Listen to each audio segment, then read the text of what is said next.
saya Jasmine Aulia Pratiwi Ansyar, Prodi Perbankan Syariah, kelas PBS 5G, NIM 1904020171.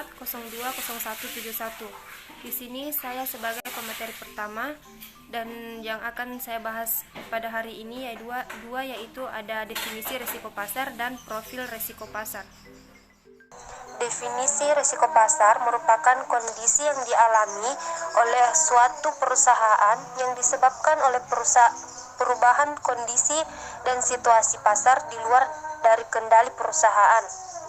Nah, pasar juga disebut sebagai risiko menyeluruh karena sifat umumnya adalah bersifat menyeluruh yang dialami oleh seluruh perusahaan.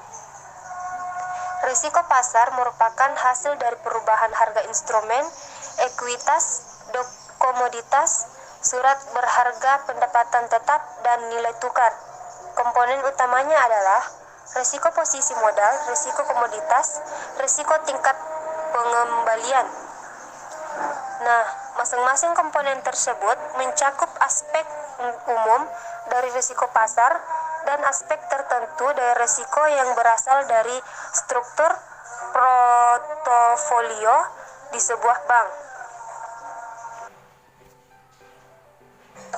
Nah, selain instrumen standar, risiko pasar juga berlaku untuk sebagai instrumen derivatif seperti opsi, derivatif modal, dan derivatif mata uang, serta tingkat bunga. Selanjutnya, profil pasar risiko. Nah, dalam dunia bisnis perbankan terdapat 8 jenis risiko yang harus dikelola, diantaranya risiko kredit, risiko pasar, risiko likuiditas, risiko operasional, risiko umum, risiko reputasi, risiko strategik, dan risiko kepatuhan yang wajib menerapkan manajemen risiko untuk seluruh yang ada. Adapun dalam penilaian profil risiko pasar atau market risiko adalah kerugian yang terdapat pada laporan keuangan dan rekening administratif yang bersumber dari trading book dan banking book bank. Di sini juga ada risiko pasar yang trading book adalah risiko kerugian nilai investasi yang terjadi karena melakukan dan penjualan instrumen secara terus-menerus di pasar dengan tujuan untuk mendapatkan keuntungan. Tetapi pada kondisi tertentu terjadi penurunan harga jual karena kondisi pasar yang tidak stabil atau fluktuatif. Risiko yang bersumber dari banking book merupakan konsekuensi alamiah dari sifat bisnis bank yang dilakukan dengan nasabahnya, di mana sumber dana jangka pendek sementara pemberian kredit berjangka panjang, sehingga terjadi mismatch antara sumber dan penggunaannya. Di sini saya akan menjelaskan jenis-jenis resiko. Nah, yang pertama, resiko tingkat bunga, resiko nilai tukar atau kurs, resiko ekuitas, dan resiko komoditas, di mana penilaiannya dilakukan berdasarkan komponen risiko pasar, inheren, dan kualitas sistem pengendalian. Jadi jenis resiko yang akan saya bahas yang pertama itu adalah resiko tingkat bunga. Risiko tingkat bunga adalah risiko yang timbul karena nilai relatif aktiva berbunga seperti pinjaman atau obligasi. Yang kedua, risiko nilai tukar. Risiko nilai tukar adalah risiko di mana nilai wajar atau arus kas kontraktual maka dari suatu instrumen keuangan akan terpengaruh akibat perubahan nilai tukar. Risiko ekuitas adalah risiko keuangan dari posisi trading book yang disebabkan oleh perubahan harga saham. Dan yang terakhir adalah nilai komoditas. Nilai komoditas adalah barang yang bisa diperdagangkan untuk mendapatkan keuntungan. Terima kasih. Assalamualaikum warahmatullahi wabarakatuh. Perkenalkan, nama saya Indah Lestari dengan NIM 19040200181. Di sini saya akan membawakan materi yang ketiga dan yang keempat. Langsung saja saya memasuki pada materinya. Baik, saya akan memasuki pada materi yang ketiga, yaitu penerapan manajemen risiko pasar. Risiko pasar atau market risk merupakan risiko kerugian yang terjadi pada portofolio yang dimiliki oleh bank akibat adanya pergerakan variabel pasar atau adverse movement berupa suku bunga dan nilai tukar. Risiko ini mencakup risiko tingkat suku bunga, risiko pertukaran mata uang, dan risiko likuiditas. Penerapan sistem manajemen risiko pada perbankan syariah sangat diperlukan, baik untuk menekankan kemungkinan terjadinya kerugian akibat risiko maupun memperkuat struktur kelembagaan. Misalnya, kecukupan modal untuk meningkatkan kapasitas, posisi tawar, dan reputasinya dalam menggait nasabah. Kewajiban penerapan manajemen risiko oleh Bank Indonesia yang disusul oleh ketentuan kecukupan modal dan menambah beban perhitungannya yang dinilai sejauh ini cukup kompleks telah memberikan kontribusi penting bagi kelangsungan usaha perbankan nasional. Nah, selanjutnya tujuan risiko pasar. Pengelolaan manajemen risiko pasar bertujuan untuk meminimalkan kemungkinan dampak negatif akibat perubahan kondisi pasar terhadap aset dan permodalan bank.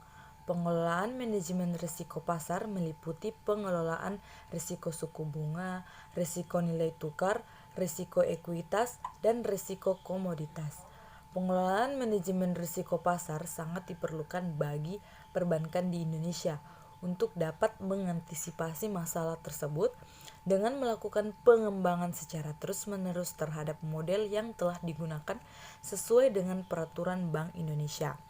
Dengan pengembangan pengukuran risiko suku bunga yang menggunakan model pengukuran gap report, di mana model ini menyajikan pos-pos aset, kewajiban, dan rekening administratif yang bersifat interest rate sensitif untuk dipetakan ke dalam skala waktu tertentu. Nah, manajemen risiko pasar dalam hal pengelolaan suku bunga harus memiliki dewan direksi, yang dimana dewan direksi harus menetapkan keseluruhan tujuan strategi dan kebijakan yang mengatur risiko suku bunga. Di samping itu, direksi juga harus memastikan bahwa pihak manajemen telah mengambil langkah-langkah yang tepat untuk mengatur, memonitori, dan mengontrol risiko-risiko lain. Dewan direksi harus diberikan informasi secara periodik dan mereview status risiko suku bunga bank melalui laporan. Nah, untuk mengetahui bagaimana risiko suku bunga, perlu dilakukan beberapa identifikasi risiko pasar. Identifikasi risiko pasar terdapat 5 tahapan. Yang pertama, menyusun daftar risiko secara komprehensif. Risiko yang mungkin terjadi disusun berdasarkan dampak pada setiap elemen kegiatan. Setiap itu perlu dicatat faktor-faktor yang mempengaruhi risiko secara terperinci. Besarnya kerugian akan menentukan level risiko yang akan dihadapi nantinya. Yang kedua, menganalisis karakteristik risiko yang melekat pada bank Islam. Risiko yang melekat pada produk maupun kegiatan usaha bank. Yang ketiga, menggambarkan proses terjadinya risiko. Nah, digambarkannya ini dengan menganalisis faktor-faktor apa yang menjadi penyebab timbulnya risiko dan menentukan besarnya probabilitas sesuai risiko yang terjadi. Yang keempat, membuat daftar sumber terjadinya risiko untuk setiap masing-masing risiko. Yang kelima yaitu menentukan pendekatan. Menentukan pendekatan atau instrumen yang tepat untuk identifikasi risiko. Nah, selanjutnya kita memasuki pada materi yang keempat, yaitu penilaian risiko inheren pada risiko pasar. Sebelum mengetahui apa itu risiko inheren pada risiko pasar, terlebih dahulu kita mengetahui apa itu risiko inheren. Nah, risiko inheren ini merupakan penilaian atas risiko yang melekat pada kegiatan bisnis bank, baik yang dapat dikuantifikasi maupun yang tidak, yang berpotensi mempengaruhi posisi keuangan bank atau tidak.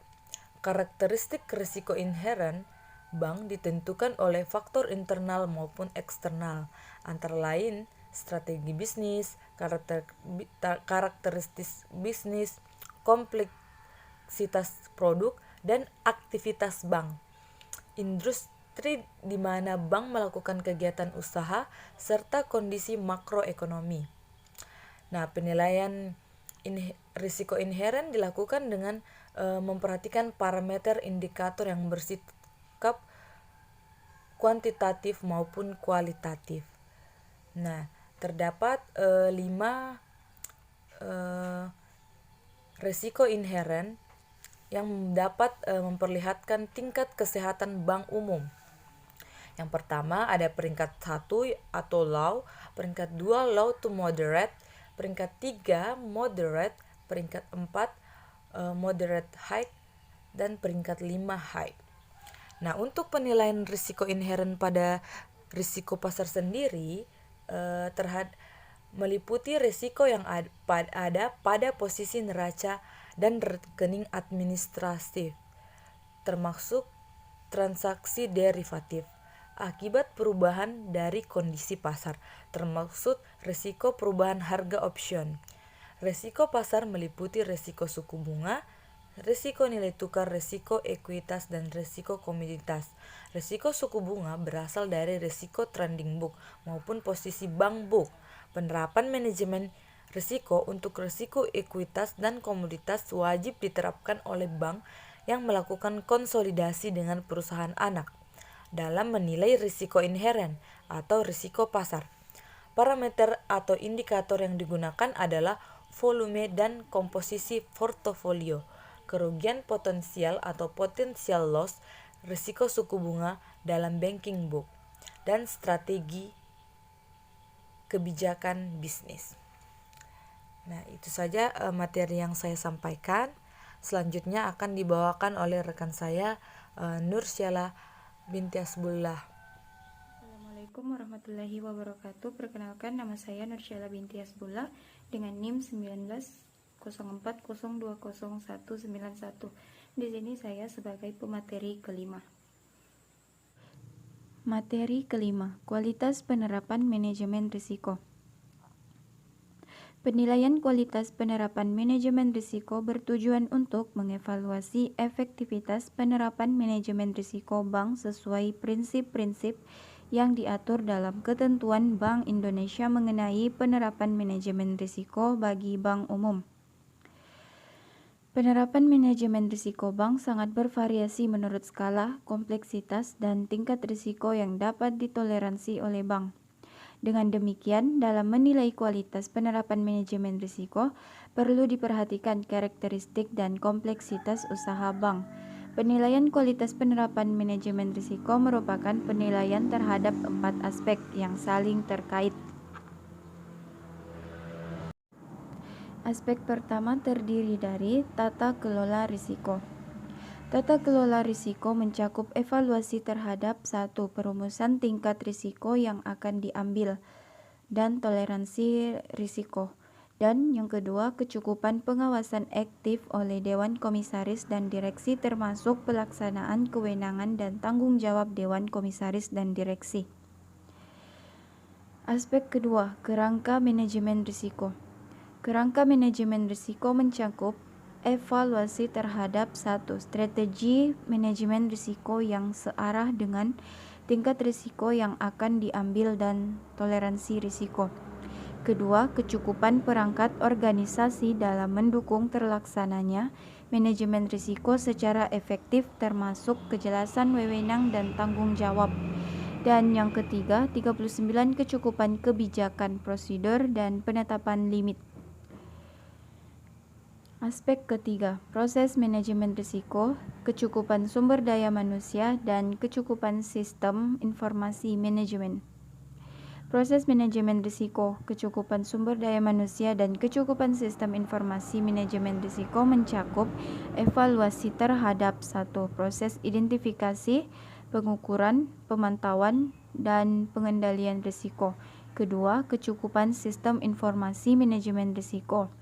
Dan yang ketiga, kecukupan kuantitas dan kualitas sumber daya manusia dalam mendukung efektivitas proses manajemen risiko. Dan aspek yang terakhir keempat yaitu kecukupan sistem pengendalian risiko. Kecukupan sistem pengendalian risiko mencakup evaluasi terhadap 1. Kecukupan sistem pengendalian intern dan kecukupan kaji ulang oleh pihak independen dan bank baik oleh Satuan Kerja Manajemen Risiko SKMR maupun oleh Satuan Kerja Audit Intern SKAI. Kaji ulang oleh SKMR antara lain mencakup metode asumsi dan variabel yang digunakan untuk mengukur dan menetapkan limit 40 risiko, sedangkan kaji ulang oleh SKAI antara lain mencakup keandalan kerangka manajemen risiko dan penerapan manajemen risiko oleh unit bisnis dan unit pendukung. Penilaian kualitas penerapan manajemen risiko dilakukan terhadap 8 jenis risiko, yaitu risiko kredit, risiko pasar, risiko likuiditas, risiko operasional, risiko hukum, risiko strategik, risiko kepatuhan, dan risiko reputasi. Tingkat kualitas penerapan manajemen risiko untuk masing-masing risiko dikategorikan dalam 5 peringkat,